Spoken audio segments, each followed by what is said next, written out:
फिर ब्रिगेडियर दत्ता मैं आपके पास आती हूँ। गाजा के रंतीसी अस्पताल से चौंकाने वाला वीडियो सामने आया है। इजरायली डिफेंस फोर्स को आतंकियों का शिफ्ट चार्ट मिला है। जी हाँ, शिफ्ट चार्ट बकायदा इन आतंकियों का जो था वो बरामद हुआ है। अस्पताल के बेसमेंट में आतंकियों के नाम लिखे हुए हैं। इस शिफ्ट चार्ट में उन आतंकियों के नाम समझ में आते हैं साफ तौर पर, यानी कि अस्पताल के बेसमेंट को इन आतंकियों ने अपना ठिकाना बनाकर रखा हुआ था, अपना पनाहगाह बनाकर रखा हुआ था। यहाँ न सिर्फ वो खुद रह रहे थे, अपने हथियारों को रखा था, बल्कि जिन लोगों को हॉस्टेज बनाया गया था उनको भी यहाँ पर बंधक बनाकर रखा गया था। हालांकि अब उनको यहाँ से शिफ्ट किया जा चुका है क्योंकि बंधक यहाँ पर नहीं मिले इजरायली डिफेंस फोर्स के जवानों को।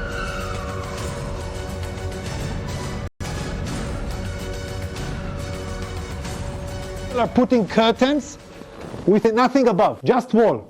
No reason to put here a curtain. There is a list. This list in Arabic, this list says we are in an operation.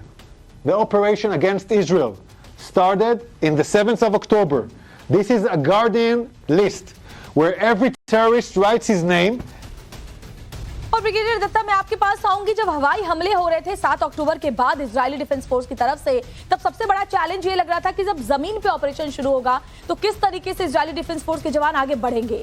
लेकिन अब ये साफ साफ समझ में आता है कि बहुत ही सिस्टमेटिक तरीके से जो इजराइल के जवान है वो आगे अपने ऑपरेशन को अंजाम दे रहे हैं। बिल्कुल, देखिए आपने ठीक कहा, क्योंकि जब ये जंग शुरू हुई थी 7 अक्टूबर को, और क्योंकि इजरायली डिफेंस फोर्सेस की 3 इंटेलिजेंस एजेंसीज हैं, एक मोसाद जो वर्ल्ड में एक आला दर्जे की इंटेलिजेंस एजेंसी है, एक उनके पुलिस ऑर्गेनाइजेशन के लिए है, और एक केवल गाजा पट्टी के लिए उन्होंने एक इंटेलिजेंस एजेंसी को मुकर्रर किया है।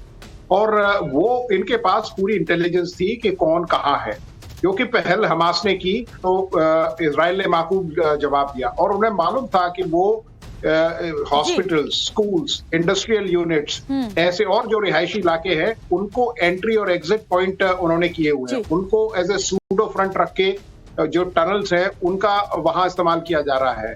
तो इजराइल ने जब ये हमले किए तो उसने केवल आतंकवादी जो ठिकाने थे उनको टारगेट बनाया है, वहां की लोकल पॉपुलेशन को नहीं। बिल्कुल, कोलैटरल डैमेज कम से कम हो, ये कोशिश इजराइल की तरफ से की गई है, लेकिन खुद हमास